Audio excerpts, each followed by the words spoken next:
La doctora Beatriz Ibarra Mendoza es ingeniera en biotecnología por la Universidad Politécnica de Sinaloa. Cuenta con una maestría en genética de poblaciones y un doctorado en ciencias con especialización en bioinformática y metagenómica por el Centro de Investigación en Alimentación y Desarrollo. Su trayectoria profesional abarca publicaciones académicas y presentaciones de proyectos tanto a nivel nacional como internacional. Ha colaborado activamente con iniciativas que promueven la participación de niñas y mujeres en áreas STEM, que son ciencia, tecnología, ingeniería y matemáticas. Desde hace 2 años contribuye a la Agencia Mexicana de Estudios Antárticos. Paralelamente se desempeña como docente de bioquímica en la Facultad de Medicina de la Universidad Autónoma de Durango, donde contribuye a la formación de nuevas generaciones de profesionales de la salud. Actualmente trabaja en Ómica como científica de datos en el sector salud, liderando el área de datos clínicos para su incorporación en proyectos de investigación. Su experiencia se centra en la intersección entre inteligencia artificial y salud, donde aplica análisis y estructuración de datos para desarrollar alternativas innovadoras en la investigación oncológica. Nuevamente le agradecemos a la doctora Ibarra su presencia el día de hoy y le damos paso a su ponencia. Muchas gracias.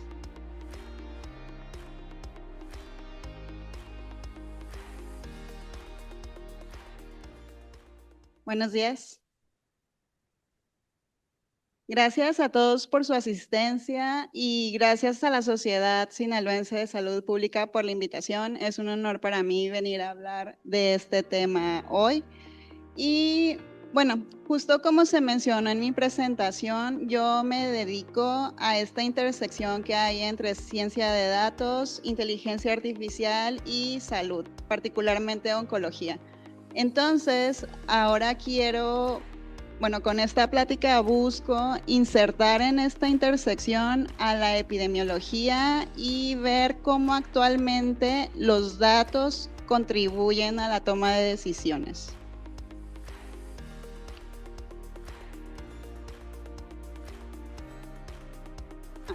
Listo, gracias. Entonces, nuestro temario del día de hoy se compone de estos puntos. Iniciaremos con una introducción, con todo lo relacionado con la explosión de datos en salud, cómo estos contribuyen a la salud digital, cuál es el panorama actual respecto a inteligencia artificial y epidemiología, cómo han coevolucionado las áreas, otras aplicaciones en sector salud, cuáles son los desafíos actuales y concluiremos cómo englobamos todos estos temas.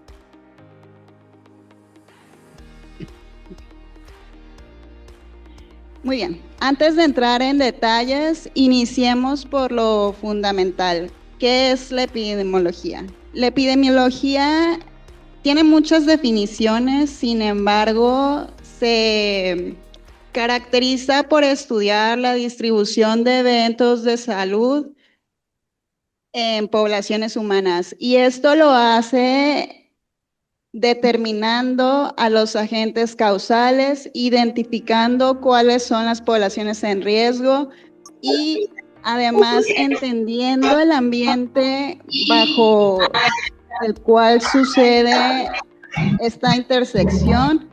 Propone programas de contención de contagios. Es importante mencionar que la epidemiología se basa más en lo preventivo que en curar o tratar enfermedades. Y justo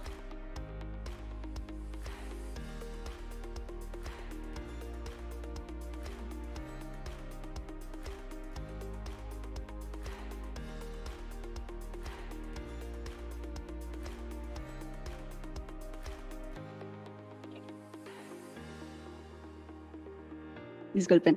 Y justo esta prevención la hace desde 3 niveles. Un primer nivel que consiste en evitar la ocurrencia de los padecimientos, esto principalmente desde programas de vacunación o programas educativos que promueven cambios en el estilo de vida. Si no funciona la atención en este primer nivel preventivo, entonces pasamos a un segundo nivel que consiste en la detección de enfermedades en etapas tempranas.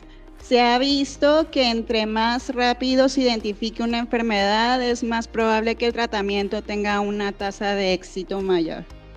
Pasamos al nivel 3, que busca reducir el impacto de la enfermedad en el paciente. Esto para mejorar su calidad de vida y también para evitar que el paciente dependa de otras personas para sus cuidados.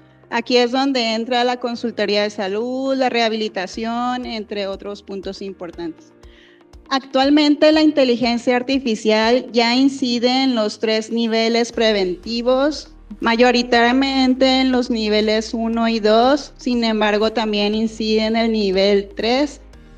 Y estas oportunidades de incidencia o de participación no serían posibles sin un fenómeno característico de nuestra era, que es la explosión de datos en el sector salud.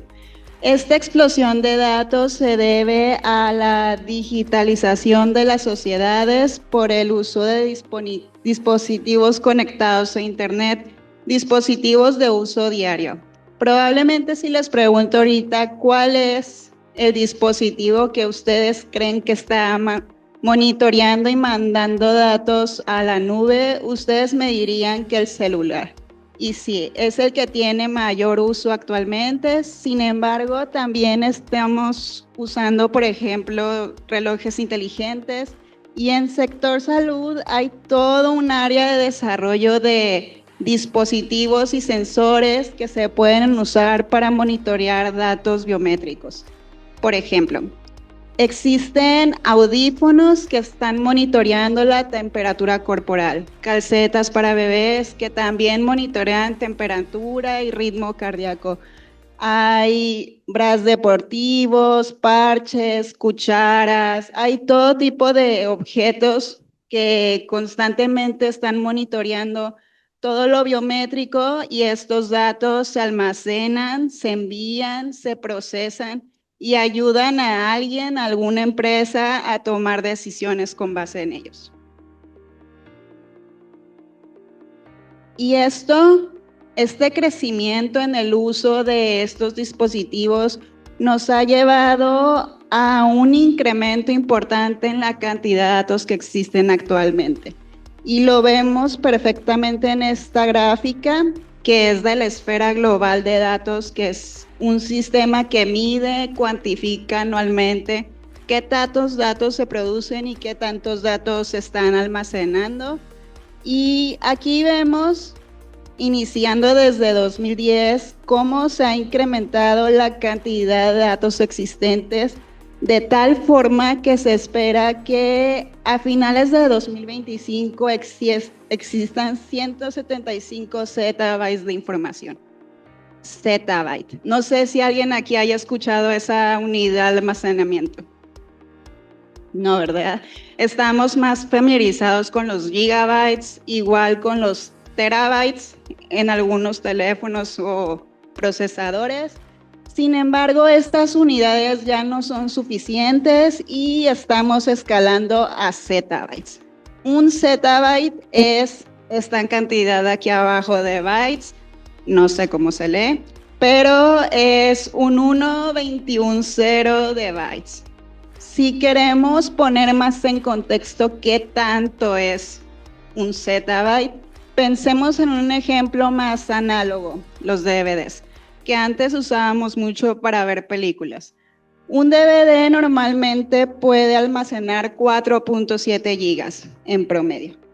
Entonces, si yo quisiera almacenar un solo zettabyte, no los 175, uno solo, en DVDs, yo necesitaría más de 212,000 millones de DVDs para almacenar un zettabyte. Esto, ahora imagínenlo con los 175. Afortunadamente ya no usamos DVDs, ya existen las nubes, pero justo esto trae a la mesa otra discusión sobre esas nubes, qué impacto ambiental tienen. Porque Están en servidores, pero esos servidores necesitan energía para funcionar, necesitan agua, necesitan una temperatura específica. Entonces, todo esto, ¿qué precio tiene respecto a los datos que estamos produciendo, ¿no? Otros gráficos o valores que nos da la esfera global de datos. En esta de aquí podemos ver la cantidad de interacciones por persona, por día que se generan. Una interacción digital puede ser de dos, puede ser implícita o explícita. Una interacción implícita sería como cuando reciben una notificación o te llega un mensaje o el celular te vibra por una llamada. Eso ya es un dato que se registra y se monitorea. Una interacción explícita tiene que ver con que, ok, abres el mensaje, lo respondes, estás scrolleando en redes, das un like, o sea, donde ya participas activamente con la generación de ese dato. Entonces, por día, en el 2010, una persona normalmente tenía 298 interacciones con sus dispositivos. Vemos que esta cantidad casi se duplica 5 años después, después se triplica casi otros 5 años después, pero si vemos el incremento estimado para 2025, ya estamos hablando que una persona va a tener aproximadamente 5,000 interacciones diarias. Imagínense la cantidad de información que producimos en un mes, en un año, en todo Mazatlán, en todo México.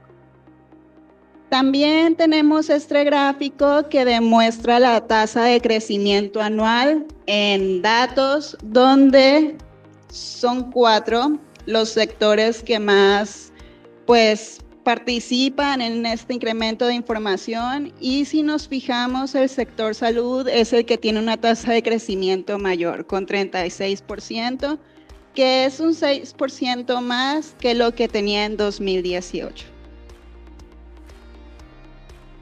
Toda esta avalancha de datos ha permitido el surgimiento de lo que conocemos como salud digital, que es este ecosistema de información alrededor de un paciente que no incluye nada más los registros hospitalarios tradicionales o los expedientes, sino que incluye también información de sus redes sociales, información de sus dispositivos que están monitoreando todo lo biométrico, información de otras bases de datos públicas y privadas, información de sus laboratorios, y todo esto contribuye a la toma de decisiones respecto a ese paciente en su forma, digamos, más personalizada, que es lo que se busca, la medicina de precisión.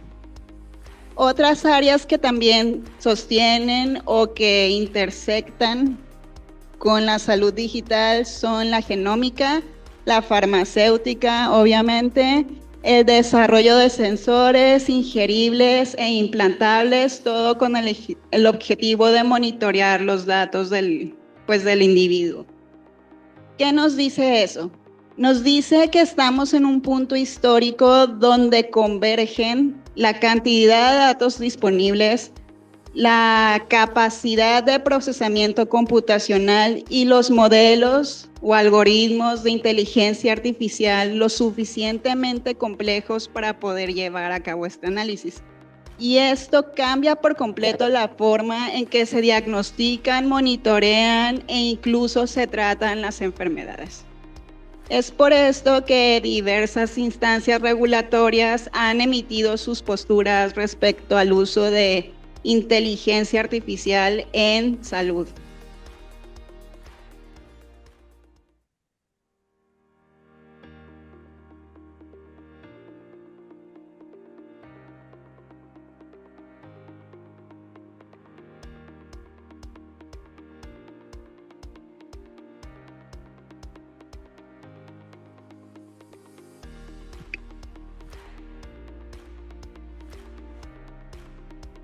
Por ejemplo, la Organización Mundial de la Salud reconoce el potencial de la inteligencia artificial para mejorar los efectos en la salud mediante el fortalecimiento de ensayos clínicos, diagnóstico médico, tratamiento, cuidado personal y atención centrada en la persona, así como el apoyo a los conocimientos, capacidades y competencias de los profesionales de la atención a la salud.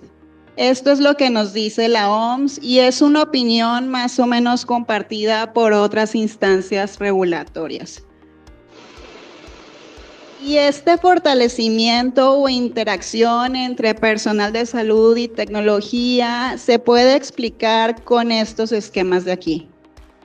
En este momento, mayoritariamente usamos la práctica clínica convencional, donde un caso clínico o paciente es evaluado por un médico especialista y con base en el criterio, el conocimiento, la experiencia, toda la experiencia del médico, este mismo hace la toma de decisiones y también documenta respecto a la sintomatología y las decisiones tomadas. ¿Cuál es la característica de este modelo? Que el médico es el centro único y totalitario en la toma de decisiones, lo cual no está mal, funciona, pero con el apoyo de otros sistemas, esta toma de decisiones puede potenciarse y ser más informada y más precisa también. Por ejemplo, tenemos un esquema que es a donde se busca llegar, de aquí a este de acá, donde nuevamente se presentan los casos clínicos, son evaluados por el médico hace la documentación y después esta documentación alimenta al algoritmo de inteligencia artificial que ofrece una respuesta, un output de regreso al médico que va a ser evaluado para que pueda tomar decisiones. Aquí ya hay un sistema de soporte de decisiones, ya es una decisión más informada. Hay otro modelo, otro esquema similar a este, pero aquí la diferencia es que el algoritmo no solo ofrece un output, sino que se retroalimenta a sí mismo. Entonces aquí ya hablamos de una comunicación bidireccional entre el médico, el personal de la salud y la tecnología. Por último, hay otro sistema que se considera totalmente automatizado, donde el caso clínico es evaluado directamente por un algoritmo y es el algoritmo el que toma las decisiones y hace la documentación respecto al paciente.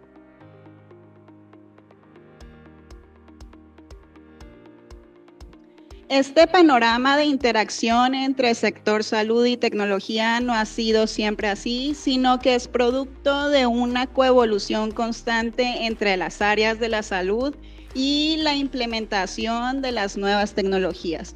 Entonces, vamos a hacer un repaso breve de cómo han coevolucionado estas áreas.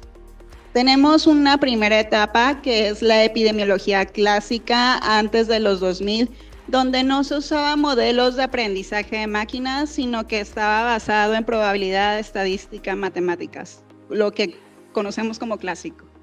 Entonces, ¿cuáles eran las características de esta etapa? En primer lugar, que se partía de hipótesis. Tú tenías una hipótesis de cuáles podrían ser los agentes causales de tal enfermedad, ajustabas o predefinías esas variables y a partir de ahí empezabas a correr tus análisis. Esto pues es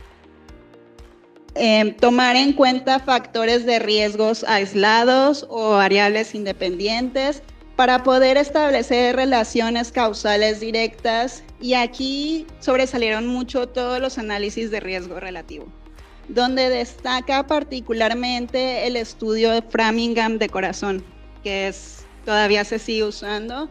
Si ustedes googlean escala de Framingham, les aparece una calculadora con la que pueden hacer estimación de riesgos. No es muy precisa o muy, digamos, representativa, ahorita vamos a ver por qué, pero todavía se usa. Entonces, este estudio inicia en Estados Unidos en 1948, Es un estudio de diseño de cohorte prospectivo tradicional. Participaron alrededor de 5,000 personas, hombres y mujeres sanos, y estos fueron monitoreados semestralmente a lo largo de varios años. ¿Qué se monitoreaban? Su presión, niveles de colesterol, peso, tabaquismo y actividad física. Variables que se hipotetizaban, se asumían, que ya sabemos que sí, pero en ese entonces se asumía que pudieran estar asociadas con algún evento cardiovascular. Entonces, después de muchos años de esta recolección de datos, surge la escala de Framingham, que es la calculadora que les digo, que te dice cuál es tu riesgo de padecer un evento cardiovascular en los próximos 10 años. Para eso sirve. ¿Cuáles son las limitantes de este enfoque? Principalmente que solo toma en cuenta estas variables y sabemos que son muchas otras las que podrían asociarse con un evento cardiovascular y esas no están siendo tomadas en cuenta en esa estimación de riesgos. Esa es la principal limitante. Además, no toma en cuenta las interacciones que existen incluso en estas de aquí, aunque sean poquitas. No considera estas interacciones y bueno, fue una población de un lugar muy específico de Estados Unidos, entonces difícilmente puede extrapolarse o ser representativa para otras poblaciones. Esas son las limitantes de este esquema de epidemiología. Pasamos a una segunda etapa en la primera década de los 2000, donde ya se utilizan modelos computacionales avanzados y ya no partimos de hipótesis, partimos de datos no estructurados de diversas fuentes, ahorita vamos a ver cuáles, y ya se implementan algoritmos de aprendizaje de máquinas para obtener los primeros modelos predictivos y de series temporales. Aquí surgen todos los sistemas de vigilancia sindrómica, muchos todavía se usan. Por ejemplo, el sistema de alerta temprana de detección de brotes o EARS en Estados Unidos. Este sistema surge bajo el contexto de 2001, los ataques terroristas, las posteriores amenazas bioterroristas en Estados Unidos. Entonces, bajo esta gama de preocupaciones, surge la necesidad de hacer un sistema de vigilancia de salud pública que permitiera identificar posibles brotes infecciosos de forma rápida, confiable y precisa. Entonces, EARS hacía una recopilación diaria de distintos tipos de datos. Por ejemplo, llamadas telefónicas para hacer consultas médicas, listas de ausentismo escolar o laboral, ingresos a urgencias, venta y consumo de medicamentos asociados con ciertas patologías o síntomas. Y todo esto se procesaba de forma semiautomatizada para lograr definir un umbral a partir del cual ya una señal resultaba relevante para emitir algún tipo de acción. Afortunadamente no fue necesario tomar nada respecto a los ataques bioterroristas, pero ha funcionado bastante bien para detectar brotes de influenza estacional y sobre todo funcionó bastante bien durante la pandemia de H1N1 en 2009. Limitantes de este enfoque. Si bien ya va avanzando y procesando más datos de forma más compleja, había mucha presencia de falsos positivos. ¿Por qué? Porque los modelos no estaban lo suficientemente ajustados para discernir que si era una buena fuente o confiable de una que era como una falsa alarma o pues algo como por momento de pánico. Pasamos a la etapa 3, donde ya se da la transición al uso de inteligencia artificial en epidemiología. Esto sucede durante 2010 a 2020. Aquí ya usamos datos multimodales de diversas fuentes con distintos formatos. que mediante la implementación de modelos de clasificación automática de eventos de salud más modelos bayesianos permitían establecer la probabilidad de que un evento de salud fuera crítico y también establecer un sistema de relevancia de alertas. Aquí es donde surgen los análisis de propagación o transmisión de enfermedades. Y un ejemplo que sí funciona bastante bien. De hecho, si ustedes entran hoy a HealthMap, ya van a ver que hay brote de dengue aquí en Sinaloa, lo cual es esperable por la época. Pero pues está siempre actualizado y lo que HealthMap recolecta son posts de redes sociales, blogs, noticias, informes oficiales, reportes de vigilancia. Y todo esto lo analiza con modelos de clasificación que permiten hacer como este mapeo global que define agrupaciones o clústeres de publicaciones que están asociadas, y con esto y umbrales predefinidos se puede saber si un brote es relevante o no lo es. Y un ejemplo de éxito de HealthMap es la detección temprana de brote de ébola en 2014. Ellos detectan en una región muy específica de África un brote hemorrágico febril y con esto emiten una alerta 9 días antes del anuncio oficial por parte de la OMS. En 9 días se pueden tomar muchas acciones de contención, de prevención y modelados para evitar los contagios, sobre todo una enfermedad que tiene pues un desenlace fatal. Por último, llegamos a la etapa actual, donde ya se utilizan modelos avanzados para epidemiología de precisión. Nuevamente usamos datos multimodales, sin embargo, ya se procesan con modelos de lenguaje artificial, los que conocemos como LLMs, y estos modelos se caracterizan por hacer comprensión semántica de temas complejos y especializados. Además, ya se implementan modelos de aprendizaje profundo, redes neuronales, redes bayesianas profundas. Aquí ya se aplica toda la matemática y toda la tecnología más sofisticada que existe. Y esto nos permite entonces hacer predicciones no solo a nivel poblacional, sino a nivel individual. ¿Cuál es tu riesgo personalizado? ¿Cuál es tu probabilidad de la transmisión entre tantas personas? Ya es una estimación muy fina, muy específica respecto a cada individuo. Y aquí surgen entonces los análisis en tiempo real. Esto quiere decir que son análisis vivos, en el sentido que conforme los datos cambian, estos análisis se ajustan y van cambiando también. O sea, siempre están actualizados. Una empresa que se dedica a esto es Blue Dot. Blue Dot es canadiense y ellos se autodenominan como una empresa de inteligencia epidemiológica. Ese es su giro. Y tuvieron un papel muy importante durante COVID-19. Lo que hicieron y lo que hacen, se dedican a recolectar datos no solo de redes, posts, informes, noticias, sino que ellos ya integran artículos científicos, integran, por ejemplo, información sobre vectores potenciales, información sobre meteorología, información sobre vuelos, medios de transporte terrestres. Ellos ya engloban toda esta información y mediante la clasificación y procesamiento automático pueden hacer pues estas estimaciones tan personalizadas. Y respecto a COVID, por ejemplo, ellos detectaron el brote de neumonía inusual desde el 31 de diciembre y 6 días después ya tenían el análisis y las estimaciones de cuáles iban a ser las primeras 11 ciudades con casos positivos, ciudades que fueron confirmadas después.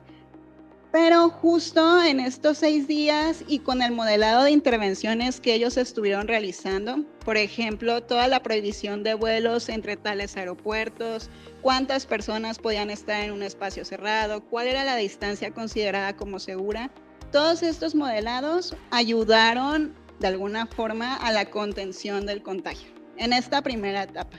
Y otra parte muy importante de Blue Dot es que sus modelos tuvieron y tienen una adaptación continua, sobre todo considerando que COVID pues fue cambiando, surgieron nuevas variantes con diferentes características y tasas de contagio, entonces los modelos se ajustaron a estas variantes y también se fueron ajustando a nuevos hallazgos científicos relacionados con medicamentos, vacunas, etc. Actualmente también la inteligencia artificial se utiliza en epidemiología de enfermedades no infecciosas, por ejemplo, en cáncer, sobre todo en su diagnóstico y tratamiento. Respecto al diagnóstico, ya se integra la radiómica y la patología digital. La radiómica es esta interpretación de características cuantitativas en imágenes que pudieran estar relacionadas con la biología subyacente al cáncer. ¿Qué imágenes? Aquellas provenientes de tomografías, por ejemplo, tomografías PET, tomografías computarizadas, resonancias magnéticas, etc.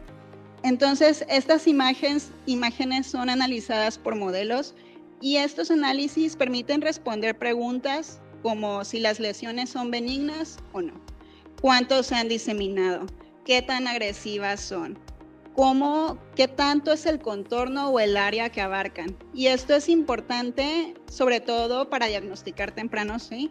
Pero también para hacer planes quirúrgicos exitosos. Y diversos estudios han descrito que el uso de la radiómica en el diagnóstico de cáncer disminuye la aparición de falsos positivos, disminuye también la exposición a radiación, y esto es bien importante considerando que un paciente con cáncer pues no necesita solo una tomografía, puede tener varias a lo largo de periodos de tiempo pues cortos, cercanos. Y también es importante porque se necesita como una dosis de radiación para que las imágenes queden, digamos, bien contrastadas y puedan ser legibles. Pero con el uso de la radiómica ya puedes tomar las imágenes con dosis muy bajas de radiación y la inteligencia artificial las mejora a posteriori. Entonces ya el paciente no necesita exponerse a esas dosis todo el tiempo. También tenemos la disminución de la toma de pruebas invasivas no necesarias y también la reducción de la variabilidad interobservador, que en temas de interpretar imágenes es muy valioso, reducir esa variabilidad. Por otro lado, tenemos a la patología digital, que como su nombre nos dice, se trata de digitalizar cortes histológicos, cortes que están en laminillas, y meter esas imágenes a modelos de aprendizaje. Esto nos permite principalmente hacer clasificación de tumores más precisas o más eficientes, definir si hay metástasis o no, hacer evaluación de biomarcadores asociados con cáncer mediante inferencias. ¿Qué marcadores? Proteínas, por ejemplo, hablando de cáncer de mama, receptores de progesterona, receptores de estrógenos, receptores de factores de crecimiento epidérmicos humanos, todos esos los puedes estimar mediante modelos de inteligencia artificial. También puedes hacer predicción de mutaciones como del gen P53, gen BRCA1, gen CRAS, y puedes definir también mediante inferencias cuál es el microambiente tumoral, lo cual es fundamental para definir la mejor estrategia terapéutica para el paciente. Entonces, todo esto de la patología digital fue medido en un ensayo conocido como ensayo Masai, publicado en 2023, donde se describe cómo incrementa el porcentaje de detección de cáncer de mama utilizando estas tecnologías hasta un 30%. Y otro punto importante sobre radiómica y patología digital es que nos llevan un paso más adelante hacia la democratización de la inteligencia artificial y su uso. Porque si tú puedes virtualizar estas herramientas, la inteligencia artificial puede darte medicina de precisión en cualquier lugar donde se pueda tomar una biopsia, se puede hacer el corte histológico y la tinción y se pueda tomar la imagen de esa laminilla. Entonces, eso globaliza el uso de esta tecnología. Otro punto crítico respecto a cáncer es la decisión de cuál estrategia terapéutica seguir. Y esto es complicado y desafiante porque el cáncer responde a una interacción multifactorial muy compleja por varias señales moleculares y difícilmente explorar variables independientes o de forma aislada pueden explicar la complejidad de la enfermedad. Ese es el reto con cáncer. Entonces, aquí sobresale la integración de datos multimodales, particularmente datos que provienen de genómica, radiómica, transcriptómica, datos clínicos generales y la patología digital para hacer firmas predictivas, personalizadas y lo suficientemente complejas y específicas para cada paciente. Y estas firmas nos permiten determinar no solo si el paciente va a responder o no a una terapia, sino en qué grado lo va a hacer, en cuánto tiempo se va a llegar a esta progresión, si va a haber recurrencia, cuál va a ser la supervivencia global del paciente. Todo esto puede ser respondido antes de iniciar la estrategia por el uso de estas tecnologías. En cáncer de próstata, por ejemplo, los resultados han sido bastante prometedores. Tenemos 2 estudios publicados el año pasado. El primero de ellos, por Mota y colaboradores, encontraron que hay un incremento del 84% en la precisión de la delimitación de los tumores a la hora de hacer cirugía. Esto es invaluable en términos de planear cómo hacer la extracción quirúrgica de un tumor. También encontraron un incremento del 72% en la tasa de márgenes quirúrgicos negativos y encontraron una disminución del 25 al 30% en la toma de biopsias no necesarias, que hablando de próstata, pues también es muy relevante. El segundo estudio de Juan y colaboradores usaron 2 modelos, uno llamado DPT y otro llamado Enlight, y con ellos hicieron estimaciones que permitieron incrementar hasta en un 46% la tasa de respuesta a un tratamiento específico. Entonces, 46% ya estamos hablando casi de la mitad de tasa de éxito. Muy importante para cáncer. Y bien, si efectivamente todo suena como que los beneficios son tangibles, son significativos, ya están aquí, esto no quiere decir que el uso de estas tecnologías está exenta de limitaciones y sobre todo de desafíos que tenemos que abordar ya de forma urgente, poner sobre la mesa y que todos los expertos se sienten a discutir. Estos desafíos se pueden englobar en 2 grupos, aquellos que tienen que ver con el desarrollo e implementación de marcos jurídicos y regulatorios y aquellos que tienen que ver con la transparencia y la documentación de estos procesos de inteligencia y de uso de tecnología. De estos 2 grupos destacan 5 temas fundamentales. El primero de ellos tiene que ver con la privacidad y la ética de los datos, sobre todo porque es bien complejo encontrar el equilibrio entre vigilancia epidemiológica y proteger los datos del paciente. Sobre todo recordando que datos de salud incluyen información sensible, entonces hay que tener siempre bien claro quién puede acceder a esos datos, quién los puede analizar, para qué se van a usar y que los consentimientos informados siempre sean transparentes para que a ti como paciente te quede claro que si, bueno, mi cáncer de mama, todas mis métricas van a ir a dar a una base de datos, ¿para qué se van a usar? ¿O qué van a hacer con ellos?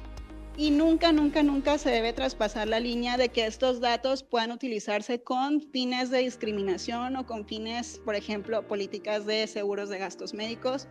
Nunca por ese camino. Es lo que se busca. Segundo punto importante es alcanzar una equidad global.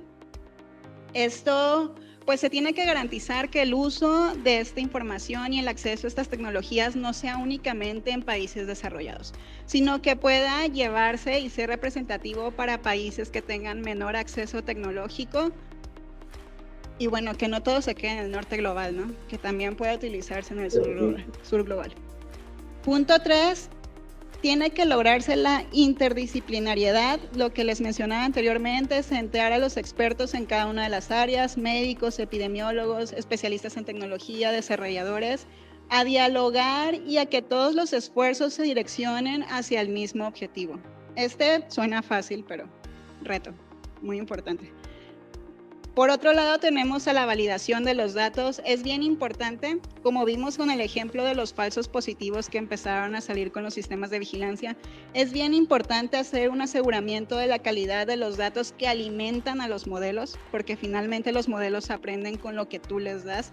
Entonces, asegurar la calidad de los datos antes, validar el rendimiento de los modelos siempre y que los datos de salida puedan ajustarse y ser representativos para diferentes poblaciones. El reto aquí es justo eso, que los datos de entrada sean diversos y pues de varios lugares del mundo, no nada más de Framingham, Estados Unidos, como en el caso anterior. Y por último, tenemos la adopción de la tecnología por instituciones de salud. Este es el objetivo final. Está muy bien que se utilicen como investigación en universidades, pero al final estos sistemas, esta tecnología tendría que poder adoptarse por hospitales o unidades de salud pública. Y bien, para ir cerrando la plática, podemos concluir que actualmente ya hicimos la transición de un enfoque epidemiológico clásico a un enfoque epidemiológico inteligente o de precisión, donde ya no partimos de hipótesis, sino que buscamos patrones de forma amplia. Ya no partimos de selección de variables únicas o aisladas, sino que ya podemos explorar datos masivos, no estructurados y multimodales. Ya no solamente se asumen relaciones lineales causa-efecto, sino que también podemos encontrar relaciones no lineales, temporales y espaciales. Y de lo más importante, los análisis ya no son solamente a posteriori, sino que se hacen y se adaptan en tiempo real, que eso es lo más valioso actualmente. Y aunque la inteligencia artificial ya tiene implicaciones reales en epidemiología y en salud pública, lo que se busca es lograr esta colaboración sinérgica entre humanos y máquinas, recordando que si bien la tecnología da un soporte en la toma de decisiones, es el personal especializado en la salud quien tiene la interpretación final, y esta interpretación final siempre considera el contexto del paciente, que eso es algo que no considera un modelo y es pues lo valioso aquí. Entonces, a partir de este contexto del paciente, el juicio clínico, la toma de decisiones se vuelve cada vez más precisa y nos acerca a la medicina personalizada, que es lo que buscamos. Esto sería todo por mi parte. Espero hayan encontrado esta plática interesante. Gracias.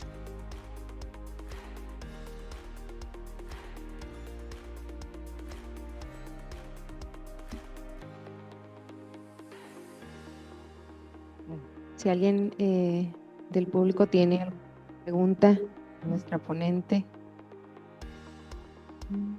¿Alguien? Doctor Locé.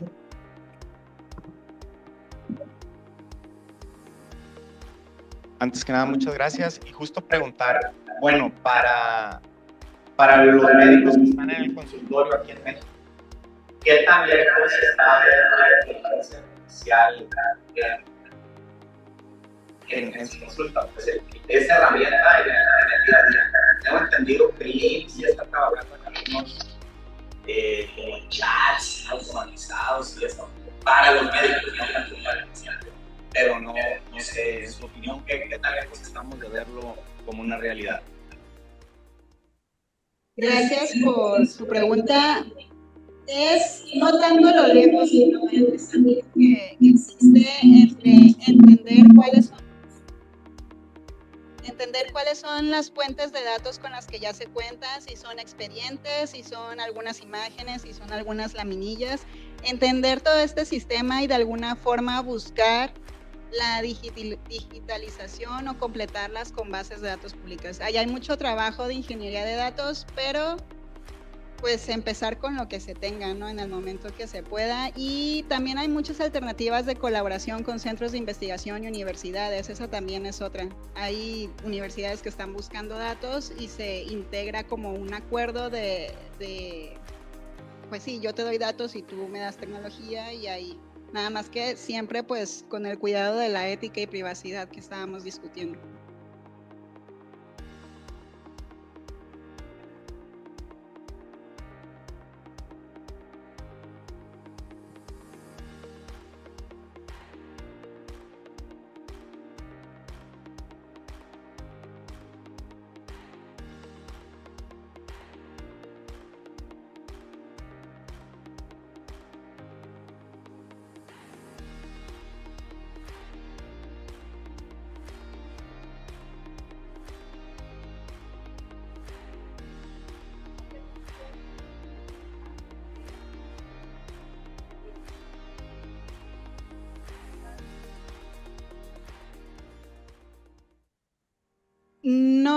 sé si todas las bases estén abiertas por parte de Blue Dot, pero respecto a COVID, por ejemplo, mucha información sí está disponible por medio del CDC, por medio del NIH, por medio de PubMed, casi toda la información es libre. Blue Dot es una empresa que ofrece sus servicios incluso a otras empresas para hacer como este modelado de si una persona está enferma, cómo le hago para que no haya un contagio, etcétera. Entonces no sé ellos qué tan libres tengan todas sus bases, porque sí tienen como, pues son una empresa de inteligencia epidemiológica. Pero de COVID sí hay mucha información disponible en bases de datos del CDC sobre todo. Sí, influenzas, ébola, o sea, en general las que han sido más o que han tenido una relevancia histórica, sí hay muchos datos disponibles. Pero aspectos o cuestiones más finas procesadas por empresas privadas, ahí sí no sé si todas serían abiertas.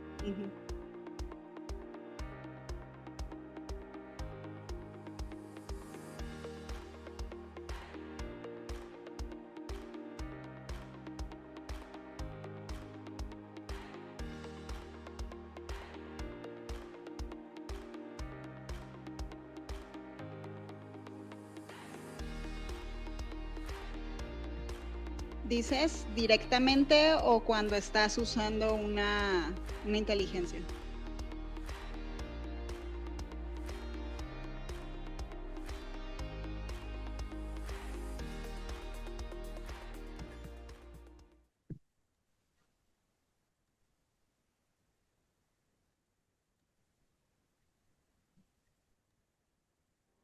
Bueno, ahí es delicado en el sentido de que si tú quieres retroalimentar modelos, sí necesitas tener como bien claro todo lo de los consentimientos informados para dar información de ciertos pacientes, aunque esté anonimizado el registro o el caso.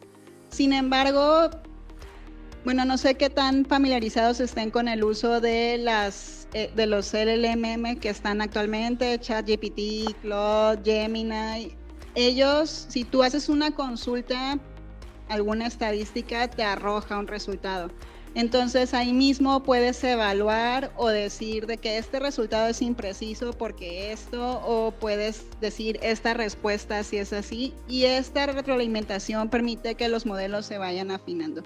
De todas formas, en sector salud y en todos los sectores es recomendable que cualquier respuesta por parte de un modelo de lenguaje siempre sea validada y verificada, porque los modelos alucinan. De hecho, las tasas de alucinaciones ahorita están altísimas justo por toda la cantidad de personas y de datos que están alimentando a los modelos actualmente. Entonces, relacionado con salud, siempre con el cuidado de los datos del paciente y en general, pues también retroalimentar a los modelos de forma, pues detallada. Sí.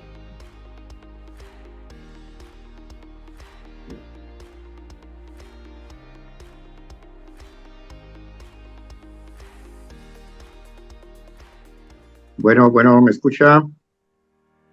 Sí.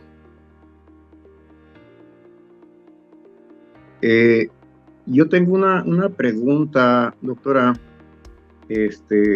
Me queda la duda en cuanto en este caso, pues la inteligencia artificial contra la ciberdelincuencia, ¿sí? En los sistemas de salud. ¿Qué tan seguro es realmente todo esto que usted nos está compartiendo? ¿Sí? Porque la ciberdelincuencia es tan inteligente también que adquiere datos tanto del paciente, del médico tratante y de la institución misma que está atendiendo este paciente. ¿Sí? Son muchos, y no nada más aquí en México. Esto empezó en Estados Unidos, donde se está llevando a cabo todos estos delitos de la ciberdelincuencia, y ahora pues con la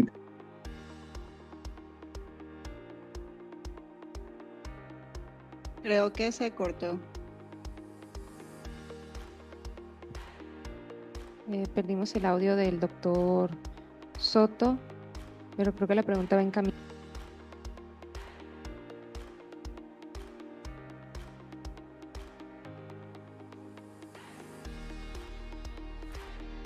Sí, Sobre los riesgos, definitivamente ese es uno de los desafíos más importantes, garantizar esta privacidad y uso ético de los datos, porque anonimizarlos no es suficiente. Hay que tener todas las precauciones con las herramientas en las que se meten esos datos y tratar en medida de lo posible que todos los datos sensibles y que no tengan un objetivo de entrenar un modelo no entren a esos modelos, se queden aparte.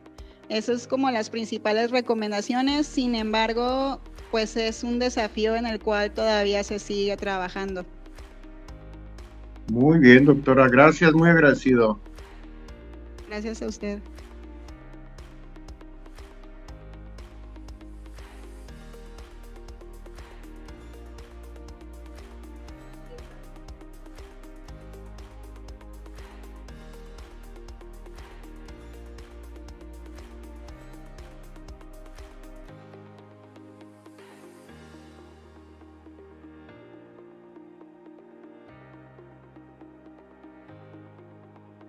A ver, hija.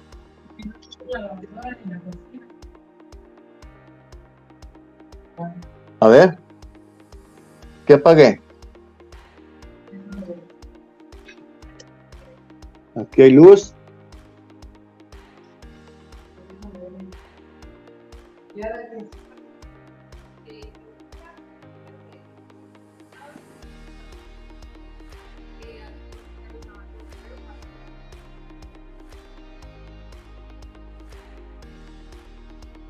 Doctora, pues le agradecemos, la verdad, una charla, vamos a decirlo, de primer mundo, la verdad, y nos pone a pensar, y también me pongo en el lugar del doctor Rogelio Soto, nuestro coordinador de la zona norte de Los Mochis, sobre la ciberdelincuencia, y hace poquito hubo por allí alguna nota de que se habían por ahí hackeado la página del Sistema Nacional de Vigilancia Epidemiológica de Tuberculosis. Entonces, pues es complicado que esta información, que son datos sensibles, que tienen avisos de privacidad y todo esto, quizás puedan estar en manos equivocadas. Sin embargo, si le vemos el lado amable de las cosas, creo que esto nos puede facilitar muchísimo las cosas para hacer predicciones. Ya lo comentó usted, que el 31 de diciembre del 2019 en Wuhan, cómo se presentó el clúster de neumonías, y en 6 días ya tenían vistos cuántas ciudades podrían estar afectadas por el SARS-CoV-2 y así sucesivamente. Bueno, pues esto creo que nos puede dar muchísima información. 1 hora prácticamente para ver esta charla, solamente es una probadita y ojalá y cada uno de nosotros que estemos aquí podamos profundizar un poquito más el tema y quienes se dedican a la investigación o nos dediquemos a la investigación, esto nos pueda dar una apertura para poder llevar a cabo los nuevos métodos.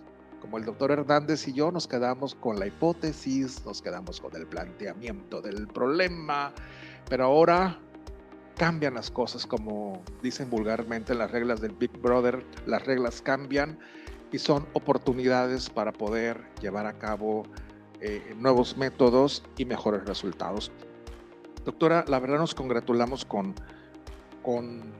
que nos haya acompañado el día de hoy. La Sociedad Sinaloense de Salud Pública AC otorga el presente reconocimiento a la doctora Beatriz Ibarra Mendoza por su invaluable participación como ponente con la plática de datos a decisiones clínicas, impacto de la inteligencia artificial en la epidemiología actual, como parte de la sesión académica mensual de la Sociedad Sinaloense de Salud Pública, fechado en la ciudad de Mazatlán, Sinaloa, el día 21 de junio del año 2025, firma el maestro de Salud Pública, Juan Carlos Navarro Guerrero, presidente del Consejo Directivo de la Sociedad Sinaloense de Salud Pública. Muchísimas gracias y esperemos que podamos tener una segunda parte de esto, porque esto da para seguir hablando. Muchas gracias.